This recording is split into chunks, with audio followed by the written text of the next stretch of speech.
Kwa hiyo inatakiwa tu tujue tunafanyaje, au unasemaje? Kweli, kwa maana mchongo mwenyewe unajua mchongo mdogo sana huo. Mchongo inatakiwa tukaze, ukishakaza tu mwanangu mambo yakiteki tu mambo fresh. Kwa mwanangu hiyo nahisi mwanangu hiyo imeisha. Hiyo ina shida kabisa. Bwana brother.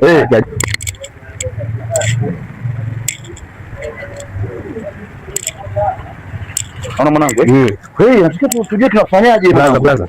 Afu mshikaji nimesikia alishaenda Marekani hadi kutatu. Huyu nyuma taishi Marekani mwanangu. Kaka. Ndio mara moja brother. Ndogo yetu vipi? Fresh. Vipi mwanangu? Kama kawaida.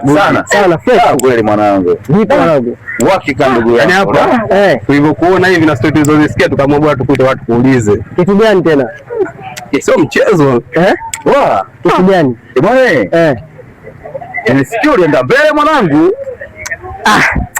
Hizo vitu vya kawaida kaka. Mambo ya mbele si South si Niger, Canada, USA pale. Bwana kama kawaida, ni vitu vya kawaida mwanangu, vitu vya kawaida sana yani. Mwanangu yani South Madiba pale. Fresh yani. Ni vitu hizi sana Marekani pale, New York pale, Los Angeles pale.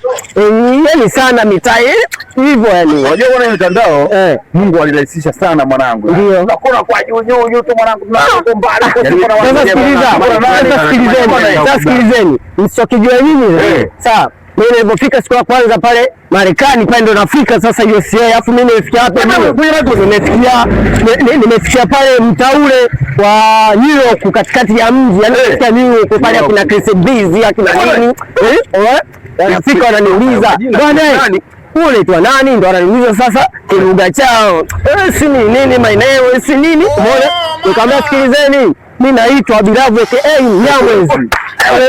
Sasa nilipoambia kwamba aka Mnyamwezi wakajua kwamba yani mimi naitwa Mnyamwezi. Ona wakaichukua ile Mnyamwezi mpaka leo nasikia wanajiita Mnyamwezi. Wewe si Kanye West Mnyamwezi, si Breeze Mnyamwezi. Wewe nimekuja mwanzilishi yani. Ndio nimelipeleka hiyo. Kumbe sasa Mnyamwezi unaelekea wewe kule mbele mara. Hata mnauliza majibu. Ndio maana sasa hivi wazungu wanajiita Wanyamwezi. Kumbe ndio ndio kile kitu mwanangu. Kama mjue kulisikia mwanangu.